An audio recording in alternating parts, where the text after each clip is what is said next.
Quizás la primera muestra de cómo mi narrativa puede irrumpir en la crónica, cómo ésta genera la urgencia de la ficción, ocurre en el entierro de Cortijo. Con el paso del cortejo fúnebre hacia lo alto de la avenida Eduardo Conde, la ruidosa turba que acompaña el ataúd remontando la calle Providencia, el cronista tiene la visión de un cuento. Es un ramalazo de la memoria familiar e histórica. El cronista recuerda aquella anécdota de cómo su parentela blancona de Monteflores iba a quemar petróleo, eso entre comillas, es una expresión cubana. Quemar petróleo es el hombre de clase media o clase media alta que tiene corteja mulata, o negra. Le dicen quemar petróleo. Iba a quemar petróleo, mantener corteja en las calles vecinas y proletarias de Villa Palmeras. Ese breve relato de don Benicio Fernández Juliá, el otro día una estudiante me pregunta, es una maldición que yo llevo en realidad, porque una estudiante me pregunta que cómo era mi tío, me manda un correo electrónico, Raúl Juliá. Yo ni lo conocí ni en familia mía, ni el actor Raúl Juliá.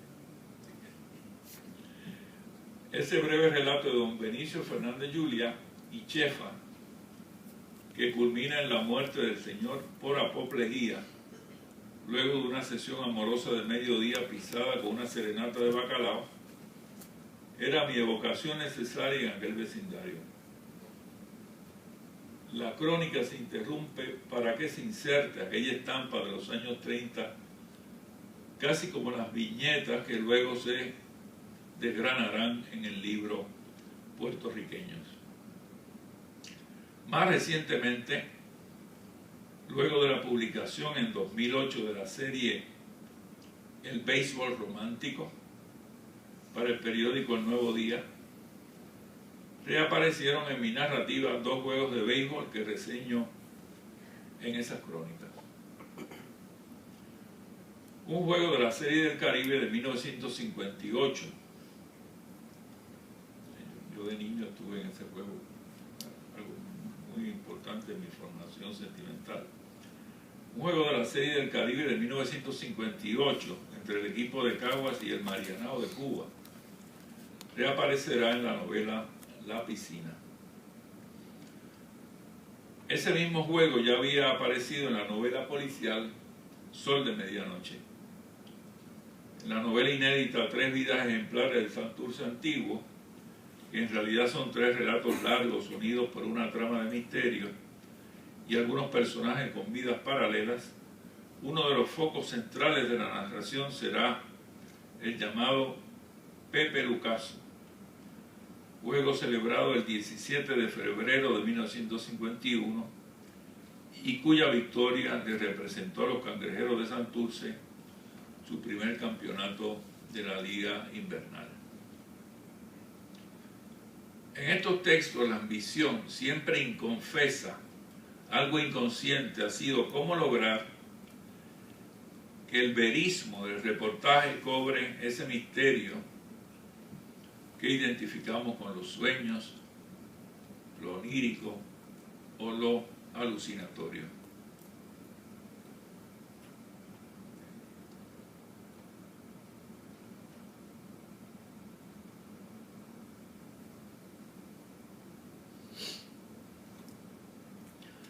Una relación todavía más íntima,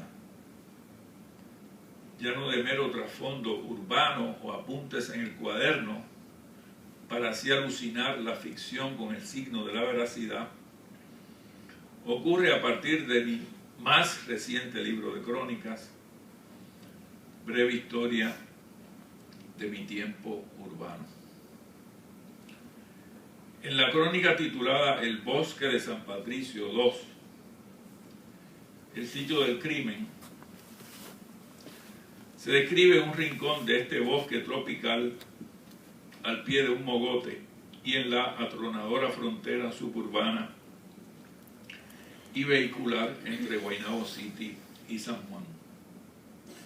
Este es uno de los sitios más extraños que ustedes se pueden imaginar, porque es un bosque tropical que uno va a ese bosque y uno piensa que está en el yunque. Y está justo en el medio de la ciudad, en la frontera entre Guaynabo City y San Juan. Es un sitio medio secreto, poca gente lo conoce, pero está allí y es algo extraño. En un momento determinado los dos municipios echaban basura en el bosque de San Patricio, entonces se pasaban echándose la culpa. No, eso es San Juan, no, eso es... Bueno, pues ese sitio escribí una crónica que titulé El bosque de San Patricio II. Leemos de esa crónica y cito: existe un área de serena meditación llamada la Catedral.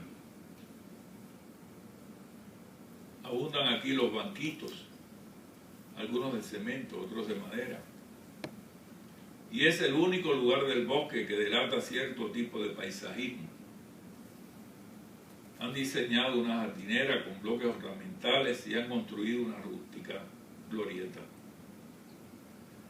El detalle noir para mi próxima novela policial sería que justo aquí, en este sitio, descubrirían el cadáver de la guaynabicha original, ahí encontrado después de 3 días en sudadera de jogging, desnuda de la cintura abajo, con un trabajo dental terrible de ortodoncista loco, la venganza afgana. Es un mal pensamiento que me deja confundido, como si fuera incapaz de disfrutar con serenidad tanta belleza salvaje. Y cierro la cita. Eso es de la crónica.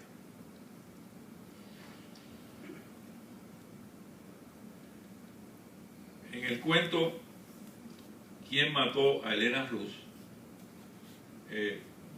No sé si ustedes saben el cuento de Elena Ruz, ¿no? Es un sándwich que preparan los cubanos y es algo que deben estudiar aquellos que son antropólogos, sobre todo de la gastronomía caribeña, deben estudiar ese sándwich, porque es un sándwich que representa como la cursilería de la clase alta cubana. Es pavo con salsa de arándano, cranberry sauce, y es una cosa un poco como gente del trópico que se quedaron con las ganas de celebrar San Miguel.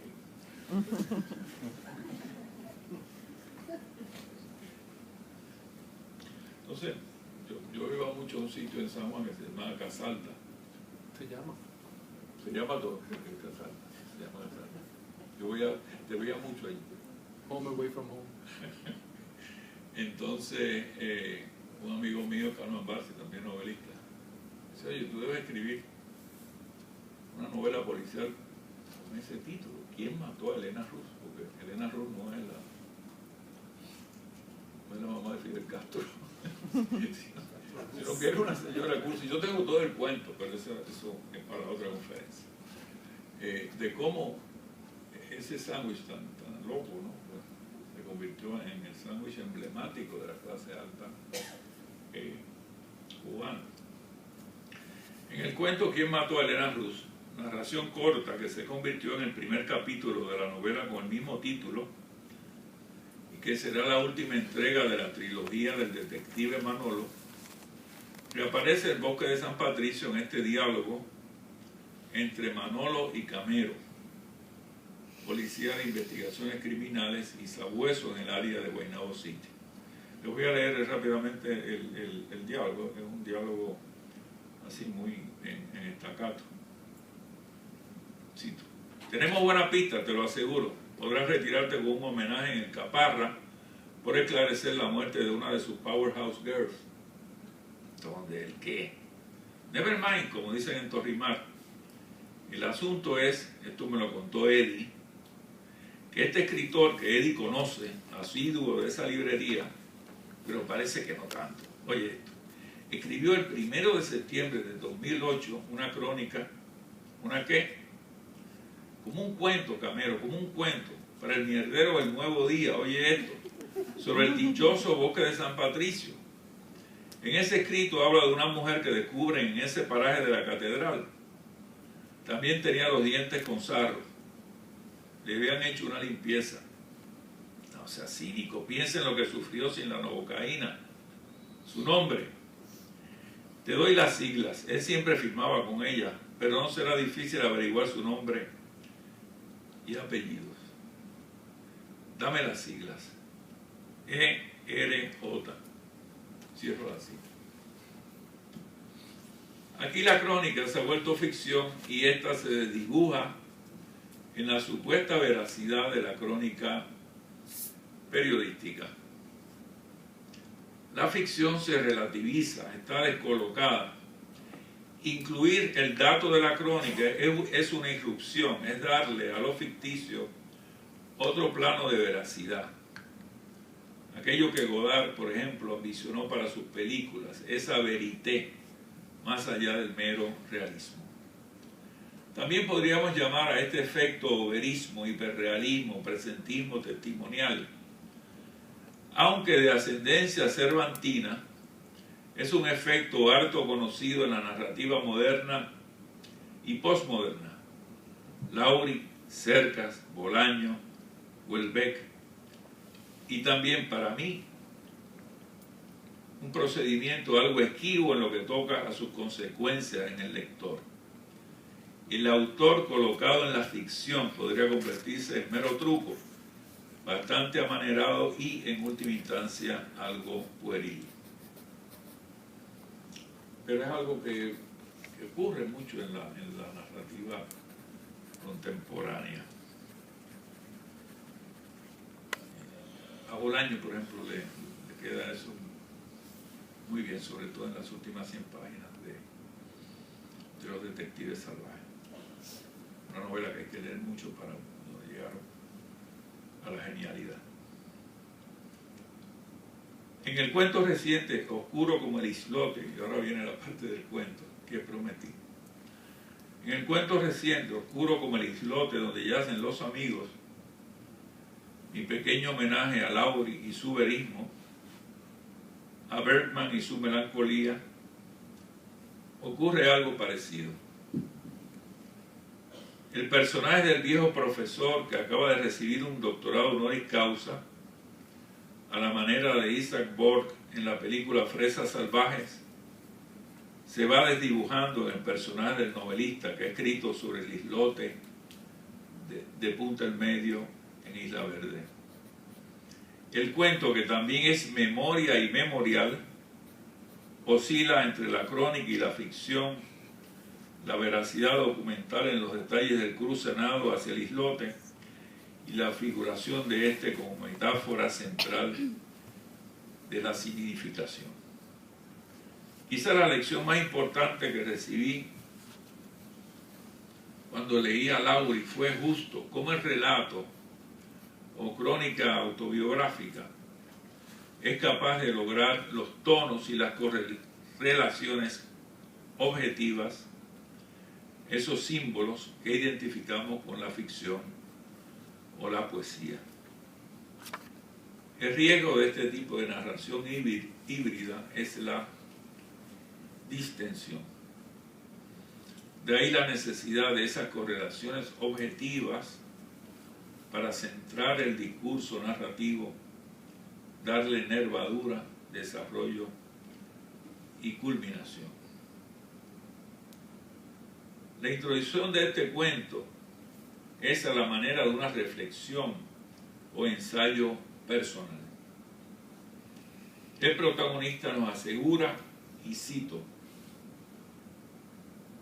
recibir un doctorado honoris causa a la manera de Isaac Borg, esta vez en humanidades, me obliga a una reflexión en torno al concepto de humanismo. Cierro cita. Fíjense ustedes ahí en detalle, que es técnico, ustedes que son escritores en ciernes, ¿no? La primera persona, y estén pendientes de esa primera persona. Borg, el viejo profesor de la película Fresas Salvajes, se introdujo en mi escritura cuando el hoy desaparecido poeta mexicano Hugo Gutiérrez Vega, presentándome la novela La Piscina en Ciudad México, me advirtió sobre los peligros de la memoria, sobre todo la que alcanza la infancia. Me instó muy paternalmente a que viera de nuevo Fresas Salvajes. Escribí una crónica de esa presentación que se convirtió en el cuento anterior a este que nos ocupa. Se titula Fresas Silvestres. Ambos cuentos pertenecen a una colección titulada Cuentos Veraces. Como pueden advertir, la frontera entre la crónica, el ensayo personal y la ficción aquí resulta borrosa. El viejo profesor se ha prometido sembrar 3 cocos en el islote.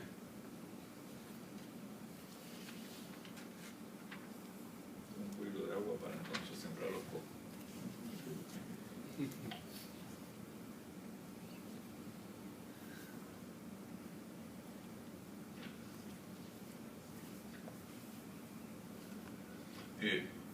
Entre comillas, voy a citar de ese cuento que estoy escribiendo. Hacía mucho tiempo que no nadaba al islote. Tiene que haber cambiado. Nada más impredecible que lo sujeto a los vientos, las marejadas. De hecho, la última vez que visitó el minúsculo islote, donde el Manolo de su novela enterró poco verazmente su revólver, fue después del huracán Hugo, posiblemente hacia 1990. Recordó cómo el islote se había quedado casi sin arena, convertido en un inhóspito lugar de rocas filosas como cráteres que recogían el agua salada de los marullos. La playita casi había desaparecido. Quedaban las brinas de hierbas marinas ahí en la orilla por donde ahora pensaba llegar en kayak. Pero eso fue en 1990. Habría suficiente arena para sembrar los retoños de cocos. Iría en todo caso con una pequeña palita plástica de niño, o mejor, una de jardinería. Esos pequeños detalles lo obcecaban como si fuera un niño autista. Era su manera de mantener control sobre las cosas. En esos detalles estaba el antídoto contra ese mierdero que reconocía como lo más definitorio de la vida. ¿Por qué sembrar esos cocos? Era una promesa que le había hecho Manolín, su amigo de la playa, quien murió asesinado a batazos. Cierro cita. El islote de Isla Verde ha vuelto a recalar en su escritura. Esta vez se yuxtaponen los esfuerzos presentes con los del pasado. No sé, el escritor va a recordar un cuento que había escrito en su juventud sobre ese mismo sitio. Pero aquel cruce al islote no le provocó confesión alguna, sino una incomprensible euforia. Y eso lo narraría eventualmente en el cuento titulado La ciudad de arena, porque por largo rato en la resolana, oyendo el chapaleteo de los pies y sintiendo las fuertes brazadas, su hijo tan cerca de él que casi podía tocarlo, pensó que aquel esfuerzo por llegar al islote sería como una promesa para que la vida le fuera benigna, a él, a su hijo, más a su hijo que a él, porque él ya estaba dañado. Era necesario cuidar hasta defender aquella inocencia que nadaba al islote. Cierro la cita. De la crónica autobiográfica pasamos a la histórica, a la manera casi objetiva de San Juan, ciudad soñada.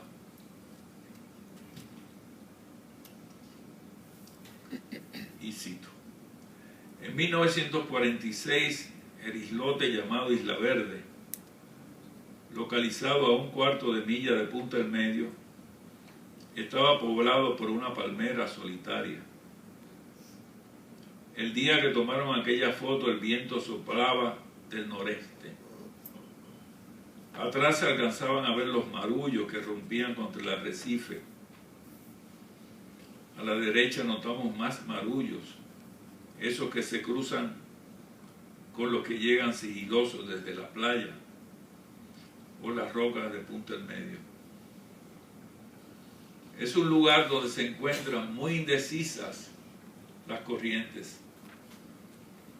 En aquel año de 1946, la palma solitaria parecía trepada en un montículo de arena y rodeada, seguramente, por bejucos de playeras. Está claro que el roquedal empezaba a la derecha de los bejucos. En la foto escudriñada con lupa se podía distinguir una angosta playita a todo lo largo del callo, precisamente del lado que mira a Punta del Medio. Ese día, con aguas tan tranquilas, hubiese sido fácil nadar el islote, vadear ese bajío, incorporarse en la playita, subir mediante esa veredita de arena justo hasta el tronco de aquella palma que allí creció desde 1916 o 1926. El cocotero había logrado el tamaño de uno de 30 o 40 años. Cierro la cita. Más adelante, cuando leemos lo siguiente en este cuento, cito: aquel era el sitio idóneo para ser enterrado, pensó él desde que conoció aquel islote en los años 70, desde que luego lo visitara muchas veces, alguna que otra con su hijo, el lastimado Pedro. Cierro cita. Nos acercamos al punto culminante de lo que se refiere a la significación del cuento crónica. Veamos cómo la narración sigue indecisa entre establecer la veracidad del cruzanado y su significado, casi aclarado en la correlación objetiva del islote. Ha cruzado a nado al islote junto a sus amigos Paco y Anet, que han llegado en kayak.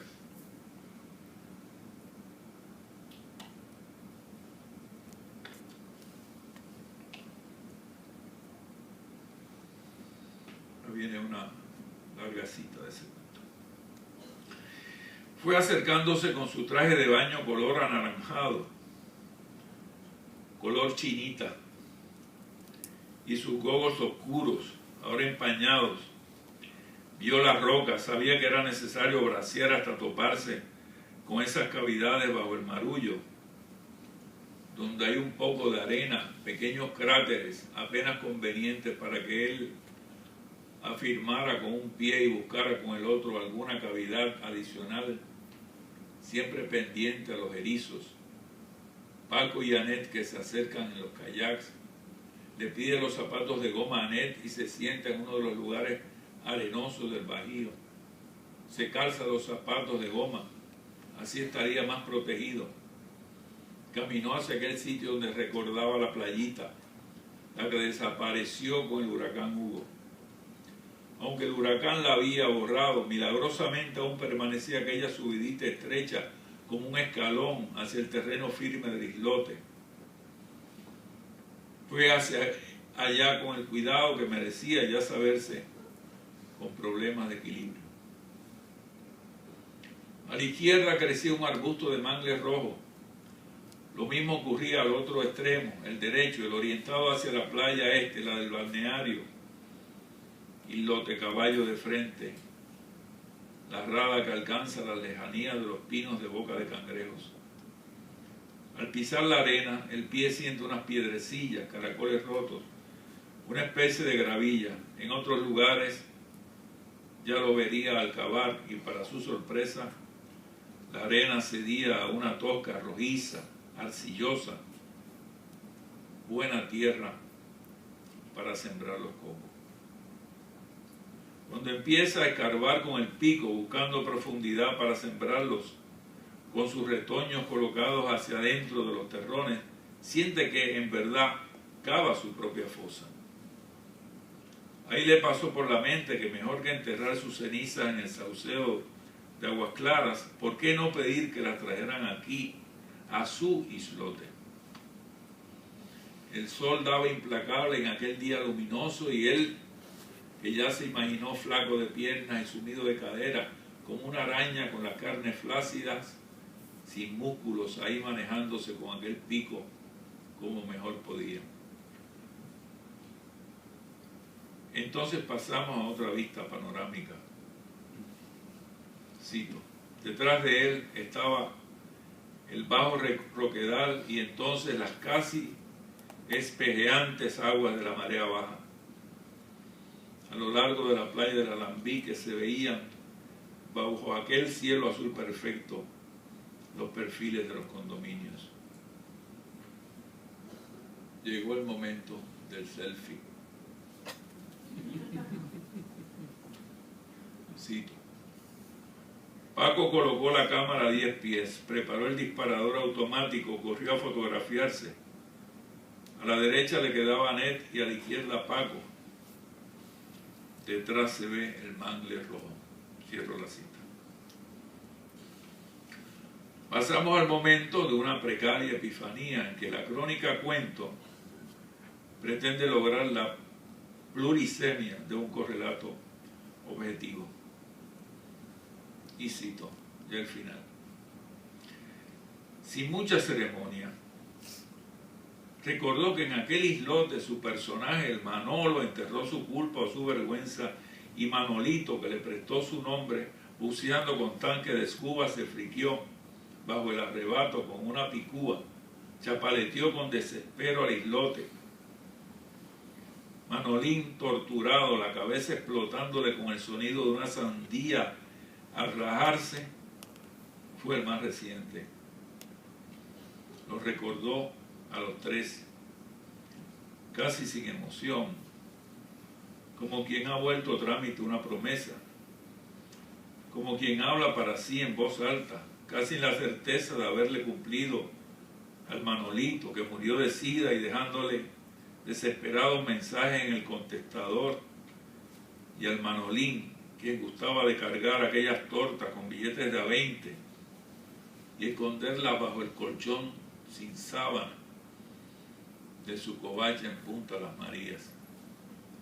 Eran solo algunos de sus muertos. Ahí había acabado la fosa de no sabía qué o quién. Cierro la cita y acabo la conferencia. Gracias.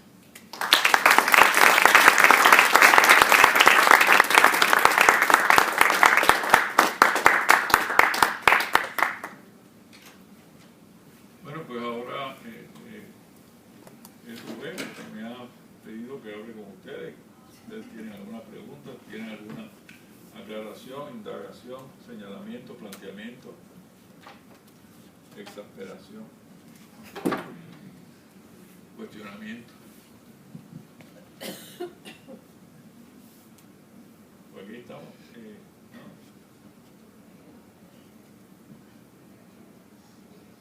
El cóctel no creo que tenga alcohol.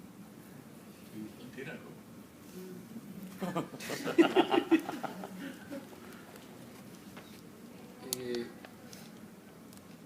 Yo francamente no recuerdo haberte leído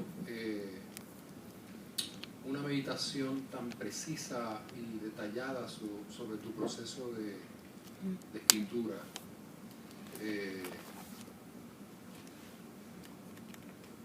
Y me pregunto si es que es sencillamente culpa mía, que es algo que tú has hecho en otras ocasiones y no me había dado cuenta, pero te agradezco muchísimo el cuidado con el que has entrado en un territorio que me parece que no suele ser tan cómodo para un escritor. Y te pregunto si algo parecido a lo que tú nos cuentas, centrándote sobre todo en estos dos espacios del Parque de San Patricio por un lado y el islote de Isla Verde por el otro, que son, vamos a decir, por llamarlo de algún modo, crónicas topográficas, se podría decir. ¿Hay algo de eso, de ese tipo de contagio de escritura en las crónicas tuyas, vamos a decir, más históricas?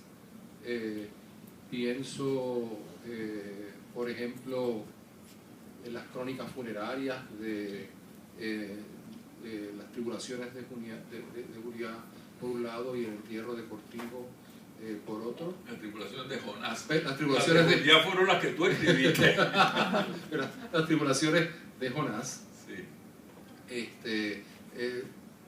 ¿Qué podrías decirnos sobre eso? Sí, pienso que un escritor, ¿no? Eso era algo que puntualizaba mucho el gran maestro Hemingway.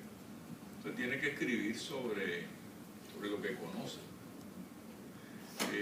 Hay algunos ejemplos de gente que ha escrito sin haber conocido, sin haber tenido experiencia directa de eso sobre lo cual están escribiendo, ¿no?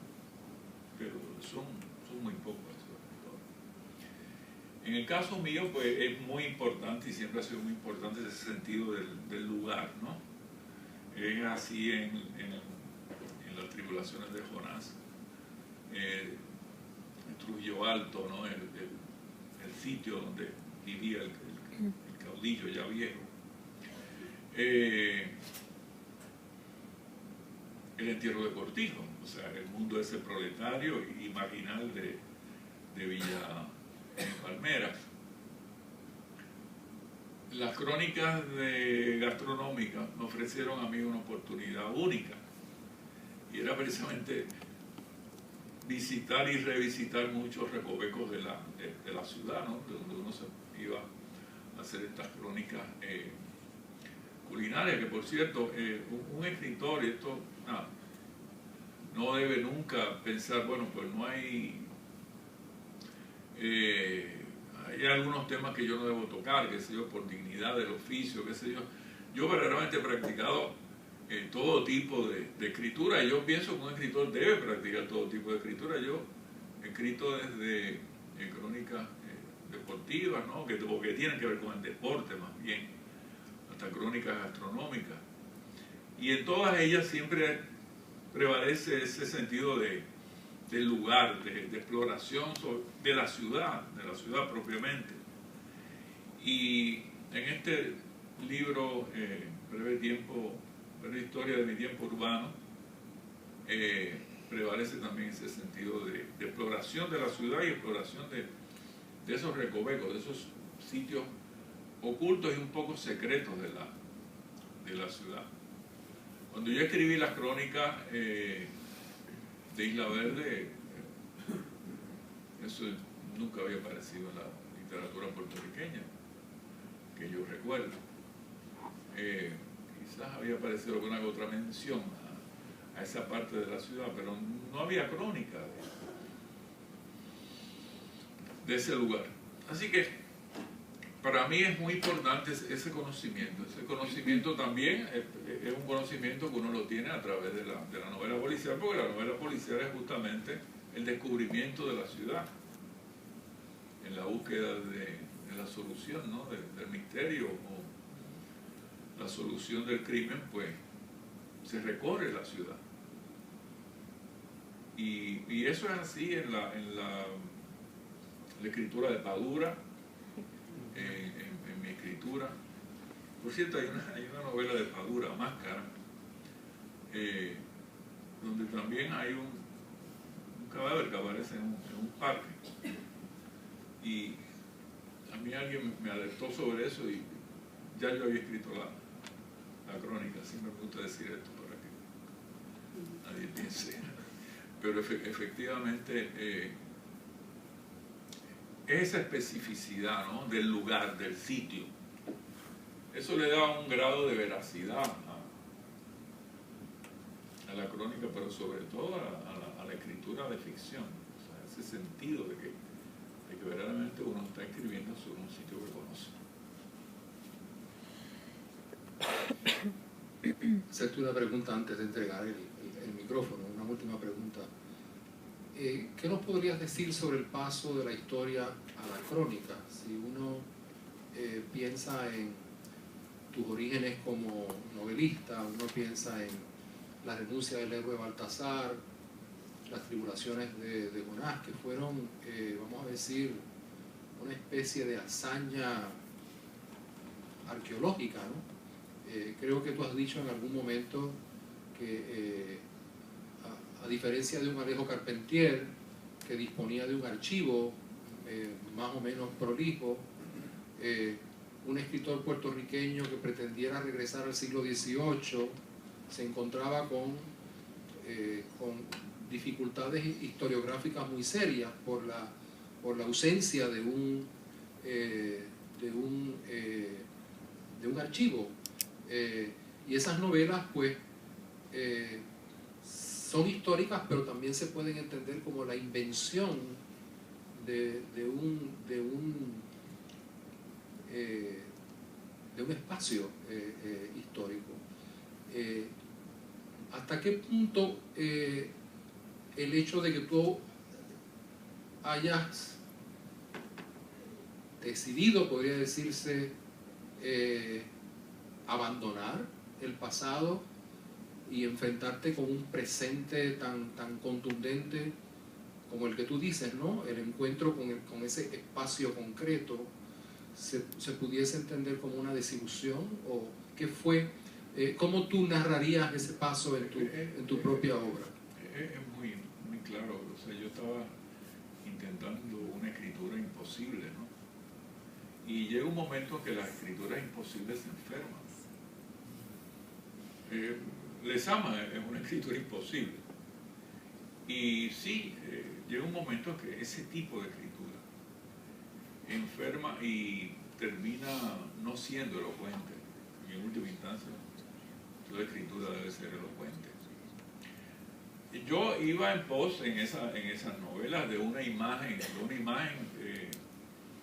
de ese país, una imagen veraz, cuidado, de ese país que en los datos sí era un país un tanto inventado, pero no en las imágenes. O sea, imágenes importantes de la historia puertorriqueña, no de la historiografía de la historia puertorriqueña. Por ejemplo, el hecho de que el hinterland boricua era un hinterland que se estaba inclinando ya desde el siglo XVIII hacia la autarquía, hacia a una oposición muy clara entre el Estado español y lo que la gente en última instancia hacía en los campos. La fundación de los pueblos en Puerto Rico coincide precisamente con ese momento, y podemos pensar que esa imagen, que es la imagen quizás central de esa trilogía, esa oposición entre el pueblo y ese Estado, que curiosamente está representado por los obispos, ¿no?, por esa trilogía de obispos. Esa imagen es una imagen que también se estaba manejando desde la historiografía puertorriqueña. Así que en cuanto a eso, yo puedo decir que quedé muy satisfecho. Yo era muy joven también y en fin, eso lo empecé a escribir precisamente cuando la renuncia de Baltasar. Terminé mi maestría cuando estudié mi maestría en Guayú, en Madrid, de hecho. Pero no, lo que me llevó a cambiar fue la escritura. La escritura estaba enferma ya. Una escritura que se volvió amanerada, una escritura que se volvió muy predecible para mí. Entonces yo decidí poner el oído en la calle, ¿no? En lo que me resultaba más inmediato. Y nada, esa fue la transformación. Fue una transformación en realidad, Rubén, desde la escritura, más que desde un cambio de visión sobre lo que yo deseaba hacer respecto de mi país, porque en última instancia todo lo que me ha animado siempre ha sido encontrar las significaciones del país, como todo escritor, ¿no? que vale la pena. Así que, pero la escritura estaba enferma, entonces yo decidí, no, voy a cambiar radicalmente, y escribí la primera crónica, que es Las tribulaciones de Jonás, y después la segunda, Tierra de Cortijo, y todo el mundo me decía, oye, pero tú vas a escribir siempre sobre entierro, ¿qué es esto? Y entonces pues empecé a escribir sobre Isla Verde y sobre las fondas y todo eso.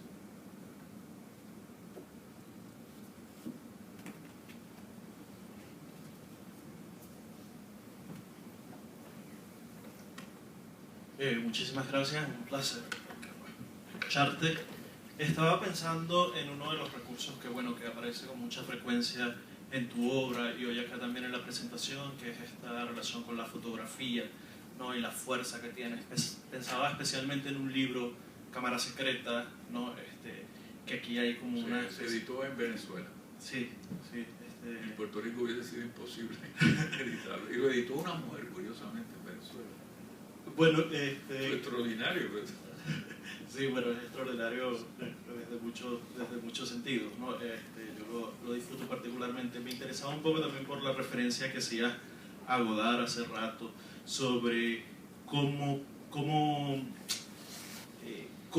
consideras tú o cómo empezó esta exploración entre el texto y la imagen fotográfica especialmente, sobre todo por una especie de desquiciamiento, si uno quiere ver, en el cual el texto constantemente parece desdibujar a la fotografía, ¿no? Y al revés, en vez de usarla como en el uso, no sé, crónico, periodístico, normal, ¿no? Y especialmente pensaba en Cámara Secreta, porque además tiene que ver con ese otro tópico, me parece a mí tan importante, que es el deseo, ¿no?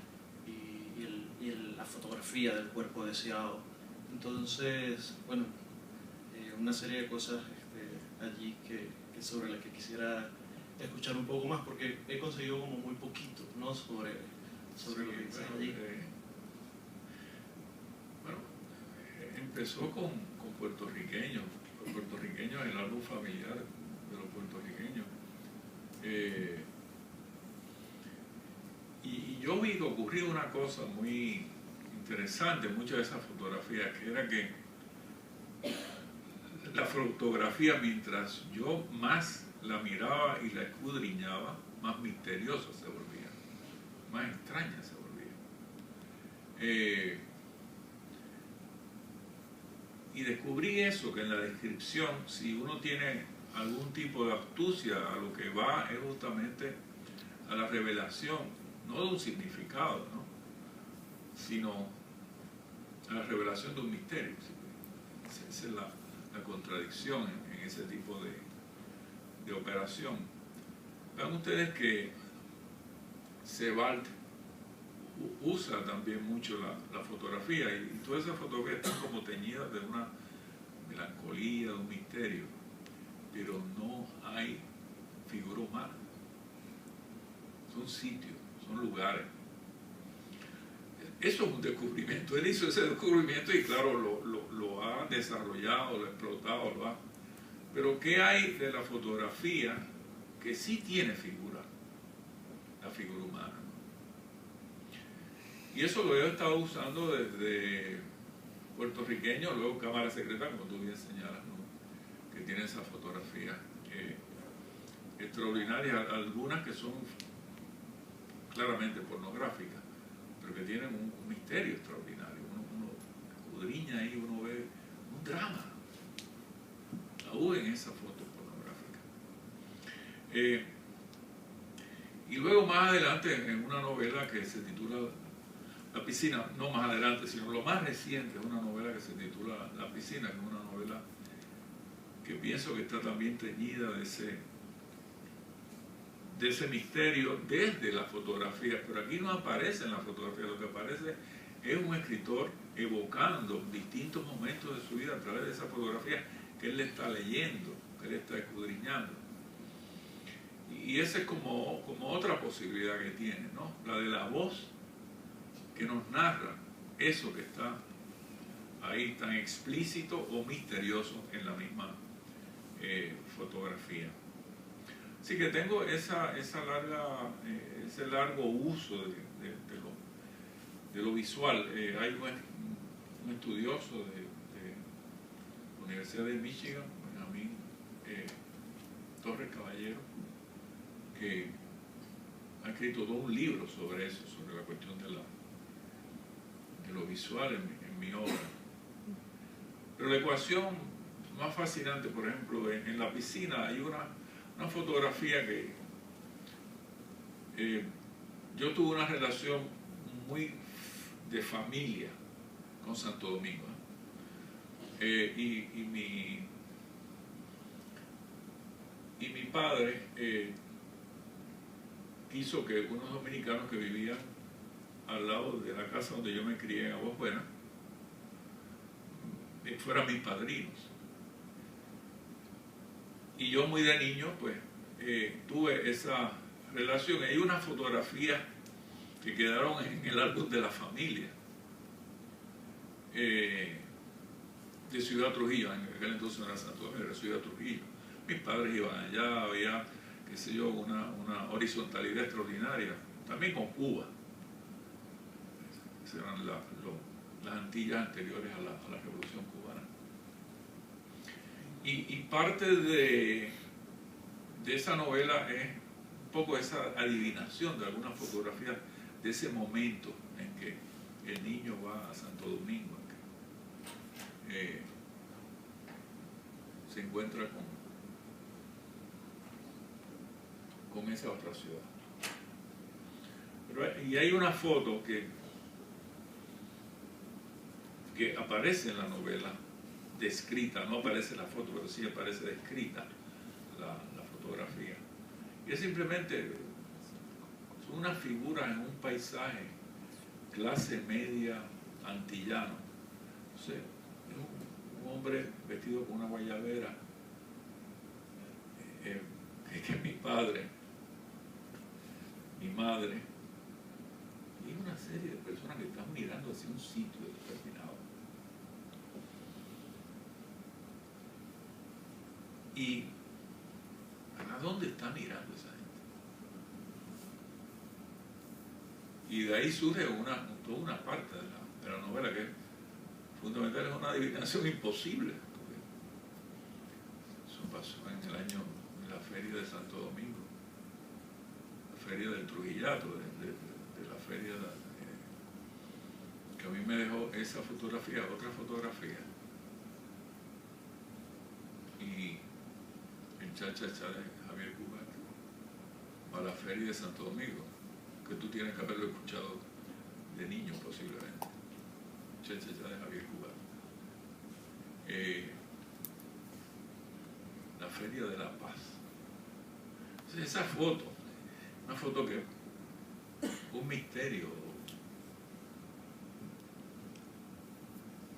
¿Qué es lo que está mirando esa gente con tanta atención? Son mis padres y esta pareja que eran mis padrinos, están todos mirando así algo que estaba ocurriendo, algo arriba en el cielo, algo. ¿Por qué están tan interesados? ¿Y por qué se sacó esa fotografía en ese momento?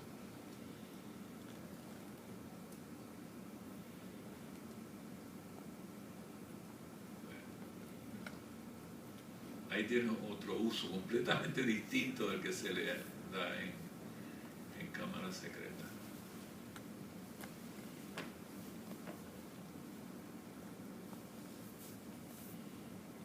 ¿Una otra pregunta?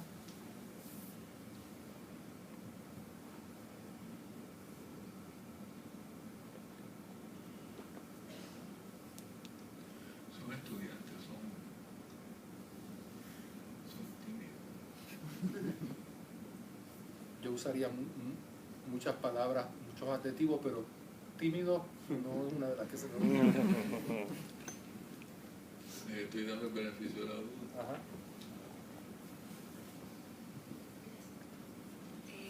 Acá. Sí. ¿Cómo estás? Te quería preguntar sobre, a la hora de escribir una cosa más de creación, ¿cuándo reconocer que una historia tiene el potencial y cuándo reconocer que hay que poner el punto final? Bueno,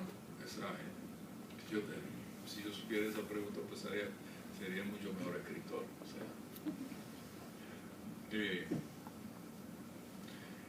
el potencial, eso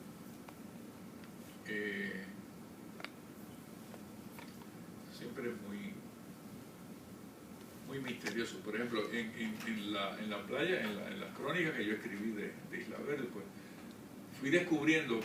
fui conociendo mucha gente de esa playa, porque era una playa que yo conocía de esa época de mi vida, y fui conociendo mucha gente, y un poco se fue como dando la posibilidad de una novela sobre esa gente, que muchos de ellos vivían en la marginalidad. Algunos eran veteranos de la guerra de Vietnam, era gente con grandes heridas emocionales, espirituales, y yo fui descubriendo eso,